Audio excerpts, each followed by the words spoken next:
그러나 무엇이든지 내게 유익하던 것을 내가 그리스도를 위하여 다 해로 여길 뿐더러 또한 모든 것을 해로 여김은 내 주 그리스도 예수를 아는 지식이 가장 고상하기 때문이라.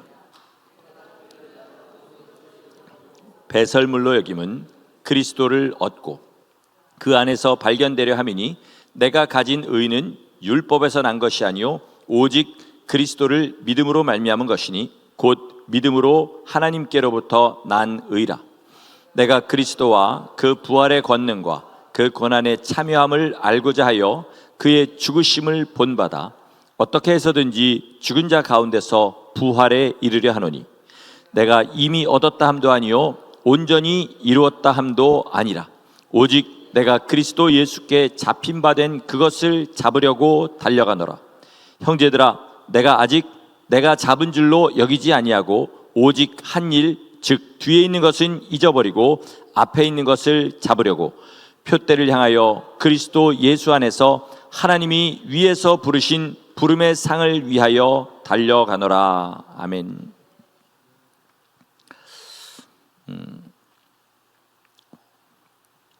어떤 목사님이 이런 말씀을 하시더라고요. 성도에게는 좋은 상상력이 필요하다. 이게 무슨 말이냐면 주님의 말씀을 읽고 그 말씀이 이루어지는 것들을 머리로 그릴 수 있는 그런 상상력이 있어야 된다는 거예요. 우리가 이 상상력을 가지고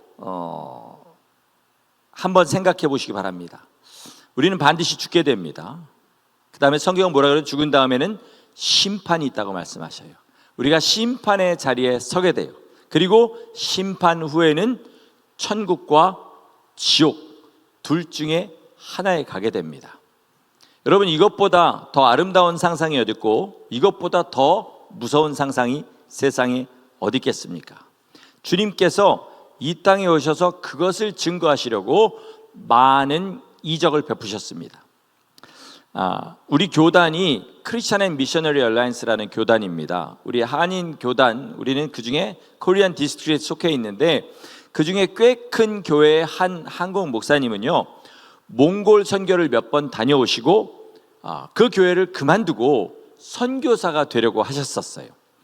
사모님의 반대로 무산되긴 했지만 그 이유가 뭐였냐면요, 몽골에 가가지고 유목민들한테 가서 전도를 하는데요, 예수님의 이름으로 기도를 하니까요 진짜로 걷지 못하는 사람이 걷게 되고요, 듣지 못하는 사람이 듣게 되고, 자기가 기도를 하는데 손을 얹고 기도하는데 눈을 보지 못하는 사람이 눈을 뜨는 거를 갈 때마다 경험을 하는 거예요. 여러분, 미국에서는 그런 일 어느 교회에서 났다 그러면 난리 날 겁니다. 똑같은 하나님이신데 미국에서는 그런 일이 잘 안 일어나요. 왜? 사람들이 이미 마음에 들어간 과학, 세상의 상식 이런 것 때문에 주님의 말씀을 가로막거든요. 그런데 가면 실제로 평신도가 가서 예수님의 이름으로 기도를 해도 그런 역사들이 나타나는 거예요. 그러니까 여러분, 하나님의 종이 어디 가서 목회를 하고 싶겠어요? 비록 불편하고 낙후된 지역이라 할지라도 거기 가서 복음을 전하고 싶은 거예요. 자, 그러면 주님께서 오늘도 그 이름에 약속하신 기적들을 베푸십니다. 심지어 어떤 경우에는 죽은 자가 살아나는 일도 아프리카 지역에서는 아직도 일어나고 있어요. 그러면 왜 주님께서 이 일을 행하실까요? 죽은 자 다시 살려놓으면 뭐합니까? 몇십 년 지나면 또 죽을 텐데요. 눈 먼 사람 눈뜨게 하면 뭐합니까? 얼마 지나면 죽어서 아무것도 못 볼 텐데요. 그럼 주님께서 이 일을 왜 하시죠, 여러분? 왜 하십니까? 복음이 사실이라는 사실을 증명하시는 겁니다. 여러분, 세상에 다른 신이라고 이름을 칭하는 많은 신들이 있지만 어떤 신도 약속을 주지 못하고 어떤 종교의 경전을 봐도요 죽은 자를 살린다는 약속을 주는 경전이 없습니다. 그러나 하나님은 살아계신 신이시기 때문에 그 약속을 주시고 오늘도 그 아들 예수의 이름으로, 하나님의 이름 예수의 이름으로 그 일을 행하십니다. 이유는 뭐냐? 복음이 사실이라는 사실을 증명하시는 거예요. 복음은 뭡니까? 천국과 지옥이 있는데 아들의 이름을 힘입고 아들의 피를 힘입는 자는 지옥을 면하여 천국에 가게 된다는 것, 이것이 복음인 줄 믿습니다. 예수님 믿는 목적이 뭐냐? 천국 가는 겁니다. 이게 아무리 칩하게 들린다고 할지라도 여러분, 우리가 천국과 지옥이 없으면 왜 일주일 내내 힘들게 일하고 이 시간에 나와서 이러고 주님 앞에 예배드립니까? 왜 예배드리는 것도 모자라서 나머지 삶에도 내가 주님 뜻대로 살려고 스트레스 받아가면서 그렇게 삽니까? 천국이 있기 때문이에요. 천국도 그냥 천국이 아니라 하나님의 거룩한 영광에 함께 참여하는 영생이 있기 때문에 우리가 이렇게 주님 앞에 나온 것입니다. 그것 때문에 주님께서 오늘도 예수 이름으로 이적을 행하시는 것입니다. 1700년대 중반에 영국과 미국에 엄청난 부흥의 시기가 있었습니다. 이것을 제1차 영적 대각성운동 이렇게 부릅니다. 근데 그때 비행기가 없었어요. 비행기도 없던 시절에 영국과 미국을 배를 타고 왔다 갔다 하면서 양쪽 나라에 부흥의 불을 지핀 목사님이 계셨는데 저희 집안 사람이에요. 조지 위필드 목사님이란 분입니다. 그분이 유명한 요한 웨슬레 목사님과 동시대를 사신 분인데, 이분이 10대 후반부터 신앙의 열심을 가지고 온 힘을 다해서 예배란 예배 빠지지 않고 금식이란 금식의 시절은 다 하면서 그렇게 지냈어요. 그런데 뭔가가 부족한 거죠. 거듭난 기쁨, 성경이 말하는 그 어떤 영적인 기쁨이 자기 안에 없는 거예요. 그러던 중에 요한 웨슬레 목사님이 책을 한 권을 선물해 주게 됩니다. 그 책을 읽는 중에 이런 문장을 발견했다고 그래요. 들어보세요. 어떤 사람들은 교회에 빠지지 않고 출석하고 아무에게도 상처를 주지 않으며 은밀하게 예배하고 기도드리는 일을 계속하고 가난한 이웃들을 돕는 행위를 신앙이라고 잘못 알고 있다. 이게 끝에 잘못 알고 있다가 있으니까 그렇지, 여러분, 우리가 이런 사람이 있으면 뭐라 그러겠습니까? 거듭난 그리스도인이라고 하겠죠. 그죠? 교회 빠지지 않고 출석하고 아무에게 상처 준 말 하지 않고 상처 준 행동하지 않고 은밀하게 항상 마음으로 예배드리고 주님 앞에 기도하고 그리고 가난한 이웃들을 외면하지 않고, 이러면 안전한 거 아닙니까? 그죠? 그런데 잘못 알고 있다는 거예요. 그게 신앙인 줄. 그러니까 위필드 목사님도 이걸 읽고 기가 막힌 거예요. 아니, 이게 신앙이 아니면 뭐가 신앙이라는 거야. 그리고 그 책을 계속 읽습니다. 그랬더니 그 질문에 바로 답을 얻게 됩니다. 뭐라고 하냐면, 참된 신앙은 하나님과 영혼이 연합되는 것이며 내 안에 그리스도께서 형상화 되시는 것이다. 기억하십니까? 참된 신앙은 하나님과 내 영혼이 연합하는 것이며 내 안에 그리스도께서 형상화되는 것이다.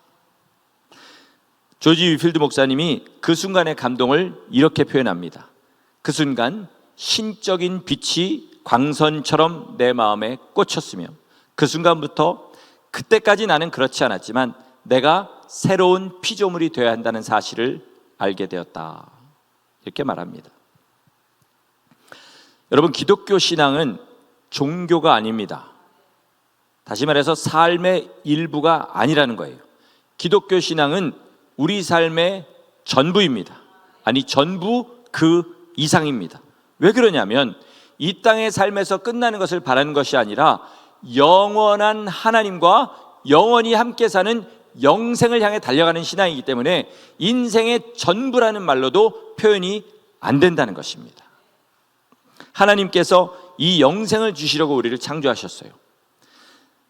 사람을 창조하시고 사람이 죄에 빠지게 되고 그 죄에 빠진 사람들을 구원하시려고 아들을 보내셔서 십자가에 그 죄를 속하시는 제사를 드리게 하시고 그리고 죽음에서 부활하셔서 우리 인간이 가장 두려워하는 죽음의 권세를 깨뜨리셨습니다. 이것을 온전하게 믿고 예수 그리스도를 구주로 영접하는 사람, 다시 말해서 예수 그리스도와 하나가 되는 사람은 예수 그리스도와 함께 영원한 그 나라에 들어가게 된다. 이것이 구원인 줄 믿으시기 바랍니다. 그런데 영생은 죽어서 시작하는 것이 아니라 이 땅에서 예수 그리스도와 하나 되는 것으로 시작되는 것입니다. 예수님과 내가 온전히 함께하면, 예수께서 내 안에 계시고 내가 예수님 안에 있으면 그때부터 영생이 시작된다는 것입니다. 오늘 본문을 보니까 바울 사도는 그리스도를 아는 지식, 이걸 굉장히 귀하게 여겼어요.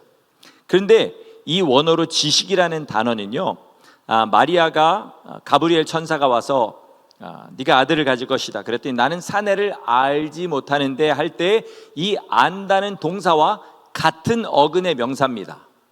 무슨 말인지 아시겠죠? 안다, 지식, 이게 우리나라 말로 아자에 리을 미음 붙인 그런 거라는 뜻이죠.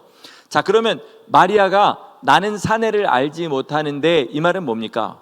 사내가 뭔지 그 머리에 지식이 없다는 건가요? 아니죠. 좀 민망한 말이지만 아직 사내를 경험해 보지 못했단 말이죠. 그러면 예수 그리스도를 아는 지식도요, 머리로 아는 지식을 말하는 게 아니라 우리가 살아계신 주님을 순종하고 예수 그리스도의 고난에 동참함으로 경험하는 것을 말합니다. 그게 예수 그리스도를 아는 지식이에요. 그렇게 생각하면 이 시대 그리스도인들은요, 그 지식이, 예수 그리스도를 아는 지식이 있다고 하는데 대부분 어디에 있습니까? 머리에 있어요. 몸에 있지 않습니다. 몸으로 알지 못하고 삶으로 알지 못해요. 성경에 대해서 아마 이 시대보다 더 많이 아는 그리스도인들이 없을 겁니다. 하지만 그 중에서, 그 지식 중에서 바울이 말한 그리스도를 아는 지식은 극히 일부분이에요. 제가 광고할 때도 그러고 설교할 때도 그러고 모여서 세상 이야기 하지 마시고 우리 예수님 이야기 좀 하세요, 이렇게 이야기를 하잖아요. 그런데 억지로 하려고 해도 잘 안 돼요. 왜 그렇죠? 머리로 아는 것 빼고는 나눌 게 없습니다.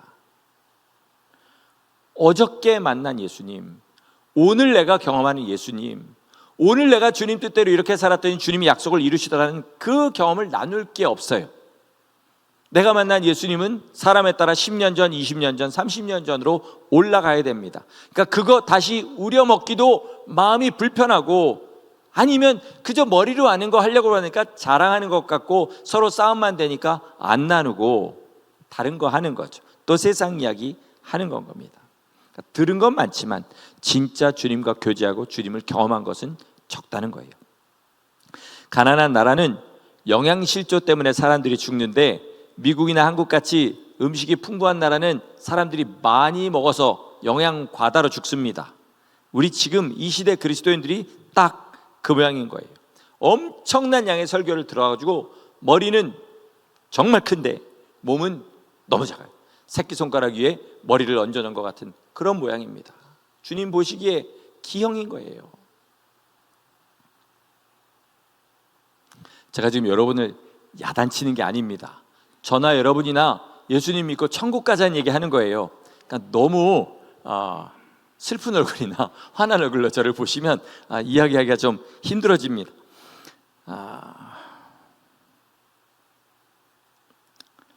우리가 믿음이라고 생각하는 것 중에 많은 것들이요, 사실은 경험한 게 아니라 남의 것 들은 거예요. 그렇죠. 실제로 경험해 보질 못한 것들이죠. 그 착각인 거죠. 그러니까 믿음이 아닌 거죠. 지식이 아닌 거죠.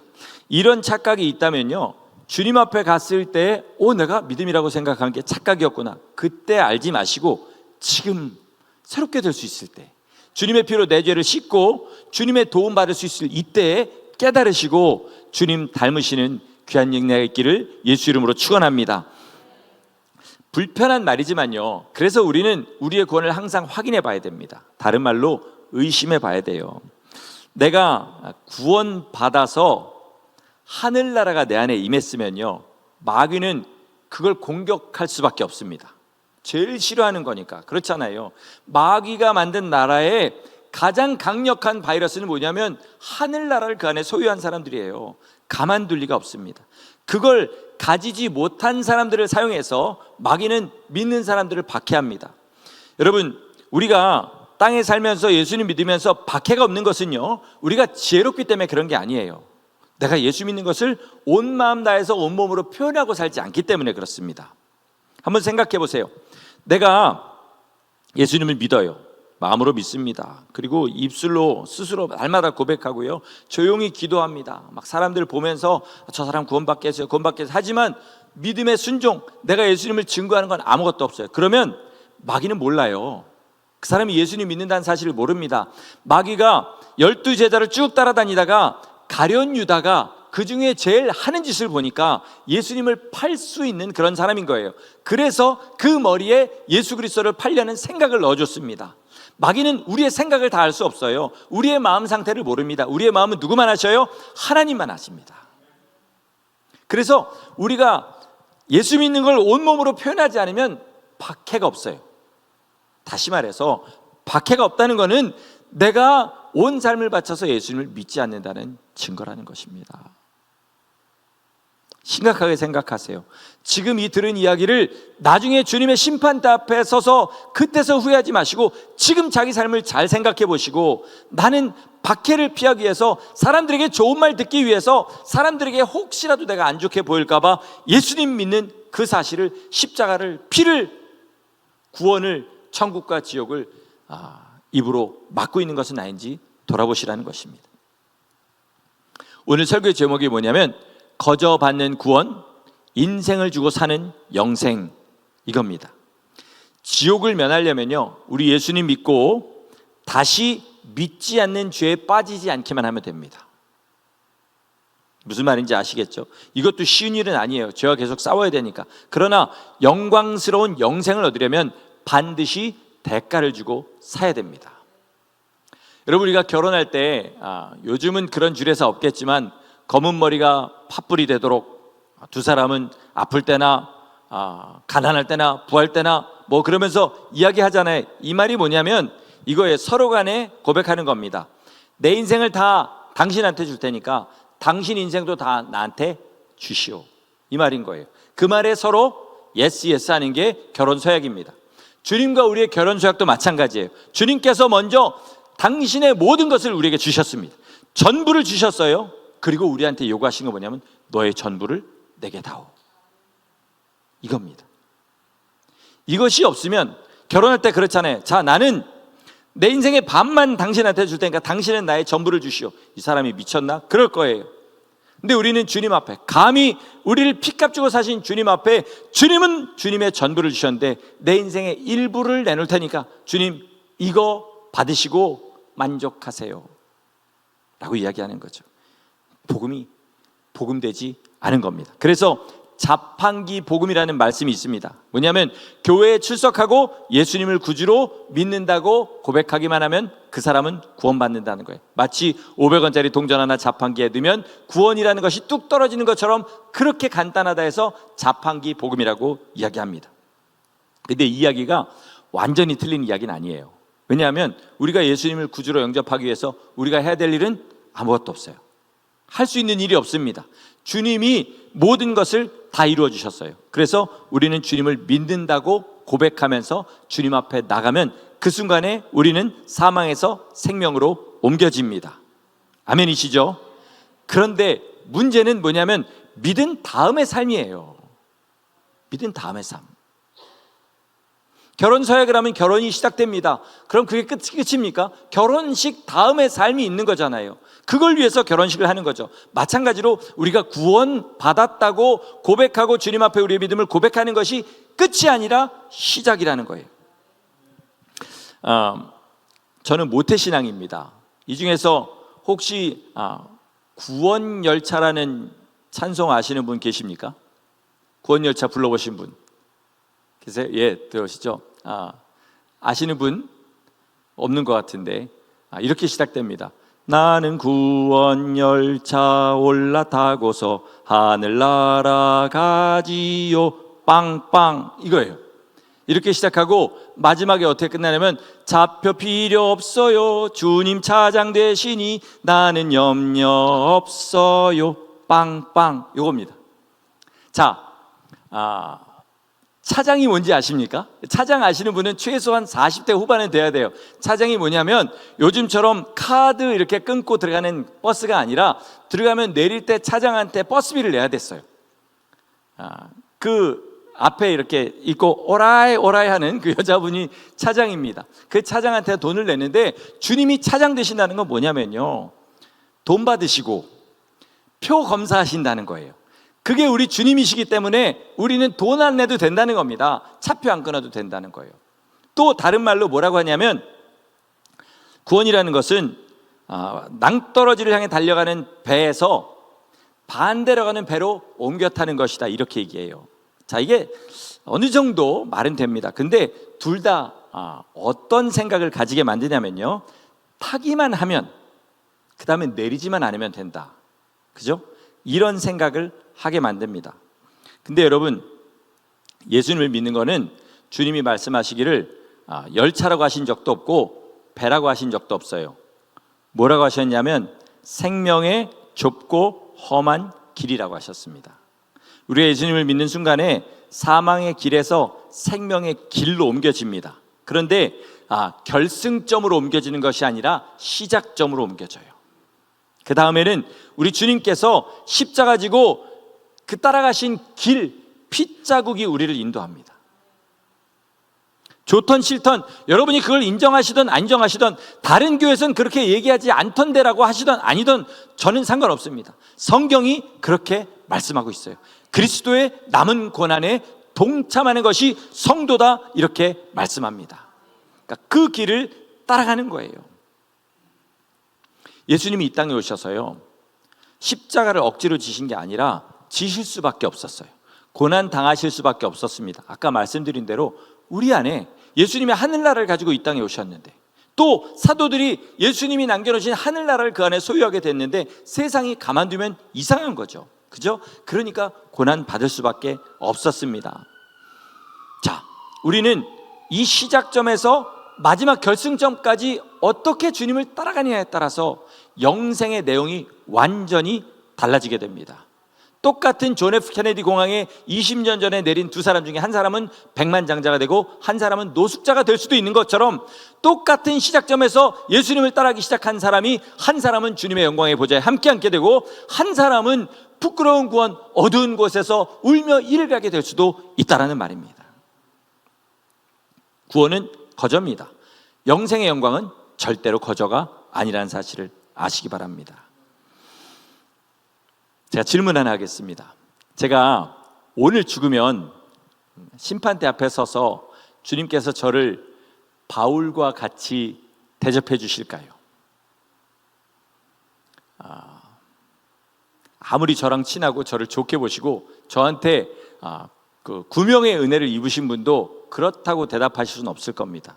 아닐 거예요. 저는 절대로 이대로 제 삶을 마치면 주님 앞에 바울은커녕, 그죠? 주님 앞에 그런 영광에 돌아갈 수 없을 겁니다. 제가 그러면 주님 앞에서 그저 기쁘기만 할까요? 후회도 있을까요? 많은 후회가 있을 겁니다. 어떤 걸 후회했습니까, 여러분? 그때 내가 했던 비즈니스가 잘 돼가지고 목사가 되지 말았어야 되는데, 이런 후회를 할까요? 조금 더 내가 태어났을 때 키가 한 10cm만 커가지고 180으로 살았으면 정말 멋있게 한번 살아봤을 텐데, 이런 생각할까요? 명품 백을 들어봤어야 될 텐데, 아니면 내가 정말로 최고급 차를 몰아봤어야, 이런 생각은 전혀 하지 않을 거예요. 오직 한 가지, 나는 왜 똑같은 호흡, 똑같은 인생, 똑같은 복음을 받았는데 바울처럼 살지 못했을까? 이거를 후회할 겁니다. 목사까지 됐는데 주님의 일을 풀타임으로 할 수 있는 은혜를 주셨는데 나는 왜 그 바울처럼 살지 못했을까? 아마 그거를 후회하게 될 겁니다. 여러분도 마찬가지예요. 목사만 그런 후회하는 게 아니라 여러분도 똑같은 후회를 하시게 될 겁니다. 계시록의 7교회를 보니까요, 주님께서 정말로 행한 대로 갚으십니다. 칭찬하시는 교회도 있고 책망하시는 교회도 있고, 칭찬과 책망을 동시에 받는 교회도 있습니다. 그런 교회는 칭찬할 만한 것은 칭찬하시고 책망하실 것은 책망하셨어요. 우리 성도님들, 우리 주님께서 행한 대로 갚으시는 분이라는 사실을 소망으로, 두려움으로 가지시기를 예수 이름으로 축원합니다. 내가 이 땅에서 정말 주님 뜻대로 산 거 주님이 다 갚아주십니다. 주님 때문에 흘린 눈물 다 진주로 갚아주십니다. 주님 때문에 내 삶을 드린 것만큼 영원한 삶을 아름답고 복되게 우리 주님께서 갚아주신 줄 믿으시기 바랍니다. 그런데 지금 이 세상에 에버리지 크리스찬들의 삶을 한마디로 저보러 표현하라면 뭐라고 표현하냐면 되는 대로 믿는다, 이렇게 표현하고 싶어요. 뭐냐면 마음에 분명히 아멘은 해요. 주님 말씀대로 살아야 됩니다. 주님 뜻대로 살아야 됩니다. 아멘은 해요. 옳은 일이 무엇인지 압니다. 그러나 옳은 것을 따라 살지는 않아요. 그러니까 옳은 것이 뭔지를 아는 것과 옳게 사는 두 가지는 완전히 다른 것이라는 사실을 우리 마음에 가져야 됩니다. 자, 우리가 언제 되는 대로 예수님을 믿냐? 먹고 사는 문제에 부딪혔을 때 먹고 사는 문제에 주님을 양보해요. 사실은요, 진짜 먹고 사는 문제도 아닙니다. 남보다 더 잘 먹고 잘 사는 문제예요.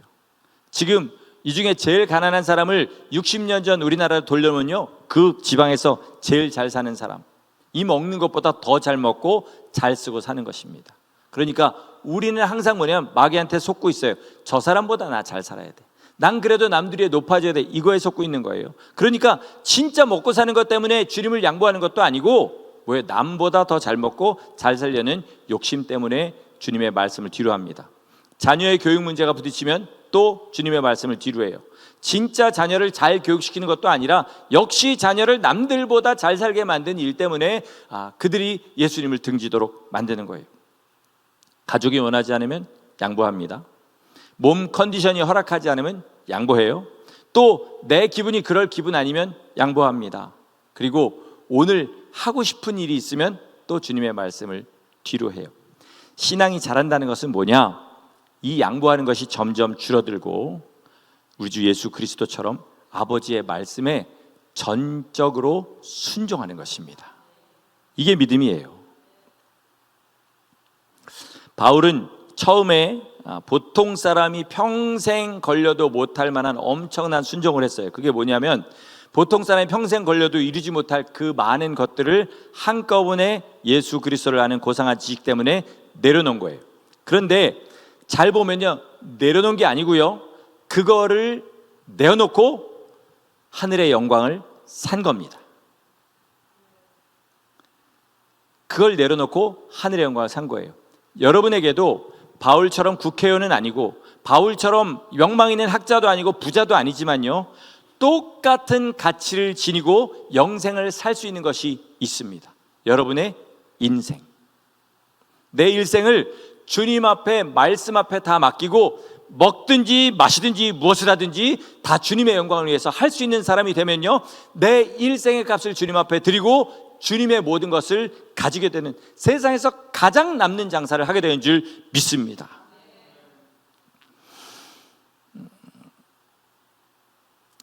우리가 차마 놓지 못하고 있는 것들이 있잖아요. 근데 사실 놓고 나면요, 아무것도 아닙니다. 제가 2021년도 1월 달에 피검사를 받았는데 콜레스테롤이 좀 높고 그 다음에 당이 조금 있다고 그랬나, 하여튼 그랬던 것 같아요. 사실 그전 2년 전에 한국에 가서 피검사를 받았을 때도 비슷한 수치였는데 그때는 마음에 와닿는 게 없었어요. 근데 제가 2020년 10월 달에 코로나를 죽도록 앓지 않았습니까? 진짜 인생에 태어나서 그거보다 더 아픈 적이 없을 만큼 죽도록 앓았어요. 그런데 그러고 나니까 깨달은 게 있어요. 야, 이게 아프니까 삶이 너무 힘들더라. 나만 힘든 게 아니라 온 가족이 힘들고 교회까지 힘들어지더라. 이거를 알게 됐어요. 그래서 그때 피검사를 받고는 나 음식을 바꿔야 되겠다. 그 전에 너무 좋아하던, 탄수화물을 좋아하거든요. 탄수화물을 반으로 줄이고 그나마 흰 쌀밥, 자르르 윤기가 흐르고 입에서 살살 녹는 흰 쌀밥을 포기하고 현미를 먹었습니다. 빵도 하얀 식빵에 크림치즈 듬뿍 발라서 딸기잼 발라 먹던 빵을 시커먼 빵, 홀리 브레드에다가 요구르트 발라서 깨 뿌려갖고 올리브오일 부어갖고 먹었어요. 처음에는 이게 무슨 음식이냐, 이게 무슨 인생이냐, 그런 생각을 하면서 먹게 됐는데 한 일주일 먹다 보니까 먹을만해요. 먹을만합니다. 그리고 살도 빠져서 배가 들어가는, 물론 지금 입에는 아니어서 그때는 더 들어갔었습니다. 배가 들어가는 그런 놀라운 기적이 있었습니다. 그러면서 깨달은 게 있었는데요, 그건 뭐냐면 우리의 위는 하나님께서 만드실 때 가득 채우라고 주신 게 아니라는 거예요. 적당히 먹고 잘 소화해서 몸을 움직일 수 있도록 위를 허락하신 거라는 거예요. 우리의 혀는 맛있는 음식과 마른 음식을 골라갖고 맛있는 음식 먹으라고 혀를 주신 게 아니라는 거예요. 먹어야 될 음식과 먹지 말아야 될 음식을 구별하고 독과 독 아닌 걸 구별해가지고 건강하게 먹으라고 혀에 맛이란 것을 허락하셨다는 겁니다. 영적인 생활도 마찬가지예요. 우리 있잖아요, 돈 없으면 죽을 것 같죠. 사람들이 나 무시하면 죽을 것 같죠. 내가 살고 있는 집이 이거보다 좀 수준이 떨어지면 죽을 것 같죠. 내가 타고 있는 차가 이거보다 더 후진차면 죽을 것 같죠. 안 그렇습니다, 여러분. 절대 안 그래요. 오히려 올라가면 올라갈수록 더 힘들어지는 것이 영적 생활입니다. 지금 여러분 사시는 거에 완전히 만족하시기를 예수 이름으로 축원합니다. 더 가지려고 노력하지 마시고요, 더 이루려고 노력하지 마시고, 그리고 적어도 난 이 정도는 살아야 돼, 그러고 그냥 오리가 물속에서 온 힘을 다해 물장구 치는 것처럼 그런데 온 힘을 다하지 마시고 죽은 다음을 예비하시기 바랍니다. 지금 주님과 함께 살면요, 여러분, 저 주님과 함께 할 때가 정말 행복합니다. 어제 어떤 여자 성도분하고, 우리 교회 성도분 아닌 분하고 얘기하는데, 자기는 주님하고 교제가 있어야만 살 것 같대요. 그게 없으면 죽을 것 같대요. 저도 마찬가지입니다. 지금이 제가 유학 처음 왔을 때보다 훨씬 잘 살아요. 거의 제가 그때 지금 사는 모습을 봤으면 정말로 갚으라고 했을 만큼 그때 정말 세상 말로 지지리도 못 살았습니다. 못 살았지만 행복했어요. 왜냐하면 은혜 받고 주님이 함께 하시는 그 기쁨이 있었거든요.